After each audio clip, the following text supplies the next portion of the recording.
কোনোদিন একটা মানুষকে আমি সরি ছাড়া তর্ক করি নাই ভাইজান। তা আমার এই 8 বছরের মাসুম একটা বাচ্চা কি অপরাধ? আমি এই কলজাটা ছাড়া আমি থাকবো কেমনি? আমার এই বাচ্চাটা আমি ঘরে ঢোকার আগে ফ্রিজের মধ্যে আমার জন্য শরবত বানায় রাখে। আমার বড় মেয়ে না, আমার ছোট মেয়ে 8 বছরের মেয়ে। বাবা শরবতের ছবি এখানে লাগায় রাখছে, বাবা তুমি আমাকে নিয়ে যাবা। আমি বলছি আল্লাহ, বাবা তুমি আল্লাহর কাছে যাও, আমার তো নেওয়ার দিয়ে যাওয়ার ক্ষমতা নাই। আমার মেয়ে আল্লাহর কাছে চলে গেছে, আমার মেয়ে আল্লাহর কাছে চলে গেছে। আমার মাসুম এই বাচ্চাটা কি অপরাধ করছে নির্মম ভাবে আমার বাচ্চাটা হত্যা করলো? কি আমার ক্ষতি, কি আমার অন্যায়, কি আমার দোষ? আমি একটু জানতে চাই আপনাদের কাছে। আমার যদি কোনো দোষ থাকে, আমার কোনো যদি অন্যায় থাকে, প্রকাশ্যে আপনারা আমার ফাঁসি দিয়ে দেন। আমি এই বাচ্চাটা ছাড়া আমি থাকবো কেমনি? আমি কেমনি আমার এই কলজা টুকরা ছাড়া আমি থাকবো? আমার পক্ষে সম্ভব না। দিনে ও 50 থেকে 100টা কল দেয় আমারে, বাবা তুমি কখন আসবা, বাবা তুমি কখন আসবা, বাবা তুমি কখন আসবা। 8টা বছর আমি আমার বুকেরাই ঘরে ঘুম পাড়াইছি।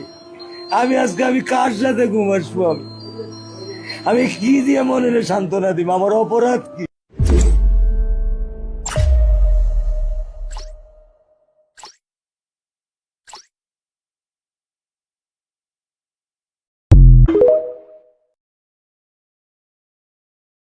শিশুদেরকে ধর্ষণ করা হচ্ছে এবং বাবা বিচার চাওয়া বন্ধ করে দিয়েছে। বাবা বিচার চাচ্ছে না কি কারণে? বাবা বিচার চাচ্ছে না কারণ এই বিচার ব্যবস্থার উপরে বাবার বিশ্বাস নেই। বাবা জানে এই বিচার ব্যবস্থা নিয়ে কিছুদিন ফেসবুকে লেখালেখি হবে, রাজনীতির ময়দানে বরং বক্তব্য হবে, কিন্তু দিন শেষে বাবা তার সন্তানের ধর্ষণের কোনো বিচার পাবে না। আমি কিছুই চাই না, আমি বিচার আপনারা করতে পারবেন না। আপনাদের এই ধরনের কোনো রেকর্ড নাই, আপনারা পারবেন না।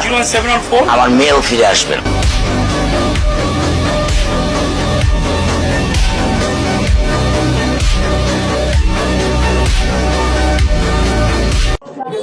আমি কিছুই চাই না, আমি বিচার আপনারা করতে পারবেন না।